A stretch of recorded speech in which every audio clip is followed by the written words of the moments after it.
तो एक ऐसी मूवी आई है जिसका हर एक सिनेमा लवर बेसब्री से इंतजार कर रहा था और जिस मूवी को देखने के बाद लोगों का साइंस फिक्शन मूवीज देखने का नजरिया ही बदल गया था। जी हाँ, मैं बात कर रहा हूँ क्रिस्टोफर नोलन की आज तक की सबसे फाइनेस्ट मूवी इंटरस्टेलर की, जो कि इंडिया में दिसंबर के महीने में ही री रिलीज होने वाली थी, पर उस टाइम थिएटर्स में पुष्पा 2 लगी हुई थी, इसलिए इसके रिलीज डेट को आगे बढ़ा दिया गया। तो अब फाइनली जाकर ये 7 फरवरी को थिएटर्स में रिलीज हो चुकी है। वैसे तो आपने इस मूवी को ऑलरेडी देख रखा होगा, लेकिन अगर नहीं देखे हो तो चलो इसके बारे में थोड़ा सा मैं आपको बता देता हूँ। लेकिन वीडियो में आगे बढ़ने से पहले आप इस वीडियो को लाइक कर दो और चैनल को सब्सक्राइब कर दो, क्योंकि ये अति आवश्यक है। तो इंटरस्टेलर मूवी की स्टार्टिंग में हम लोग 2065 में, जहाँ पर अर्थ जो है वो धीरे धीरे करके खत्म हो रही है और यहाँ की मिट्टी अब उपजाऊ नहीं रह गई है। जितने भी अनाज होते हैं सब खत्म हो गए हैं, सिवाय एक को छोड़ के, जो है मक्का।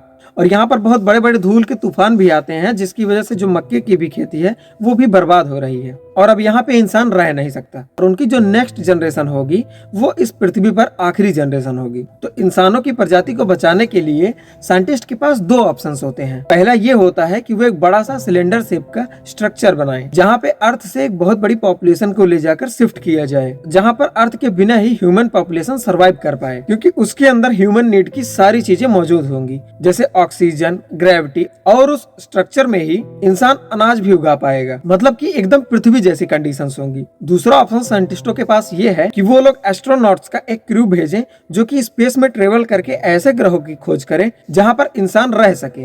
अब मूवी में इंसान कौन सा ऑप्शन चूज करते हैं और कैसे सक्सेस होते हैं, कैसे अपने ह्यूमन रेस को आगे बढ़ाते हैं, ये जानने के लिए आपको मूवी को देखना पड़ेगा। अब इस मूवी के बारे में इतना छोटा सा इंट्रो देने का मेरा मोटिव ये था कि अगर आपने इस मूवी को ना देखा हो तो थोड़ा बहुत आइडिया आपको लग जाए कि मूवी कैसी है और इसके अंदर आखिर चल क्या रहा है। और ऐसा कहा भी जाता है कि ये मूवी पहली बार में सबको समझ में नहीं आती, तो इसलिए मैंने आपको थोड़ा सा इंट्रो दे दिया। Wormhole, space travel, black hole, time dilation, इतने माइंड ब्लोइंग कॉन्सेप्ट्स हैं इस मूवी में कि देखोगे तो दिमाग हिल जाएगा आपका। एग्जांपल के लिए इसके एक कॉन्सेप्ट के बारे में मैं आपको बता दूं, जो है टाइम डायलेशन। उसमें ऐसा होता है कि जो कूपर होता है इस मूवी का मेन एक्टर, उसकी एक बेटी होती है और फिर क्या होता है कि वो जो कूपर है उसकी एज 35 ही रहती है, लेकिन उसकी बेटी जो होती है वो 70 की हो जाती है। मतलब सेम टाइम पे वो 35 का है और उसकी बेटी 70 की हो चुकी है।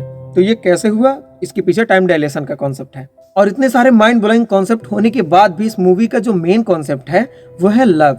मतलब कि मूवी आपको दिखाती है कि इस दुनिया में, इस पूरे ब्रह्मांड में अगर सबसे पावरफुल कोई चीज है तो वो है लव। और इस मूवी में जो कुछ भी इमोशनल चीजें दिखाई गई हैं, मतलब कि कैरेक्टर्स के बीच का रिलेशन, वो एक बहुत इंपॉर्टेंट पॉइंट है इस मूवी में। और ऐसा आपने लोगों को कहते हुए सुना होगा कि इंटरस्टेलर जैसी मूवी आज तक नहीं बनी। तो ऐसा लोग क्यों कहते हैं? उसके पीछे रीजन क्या है?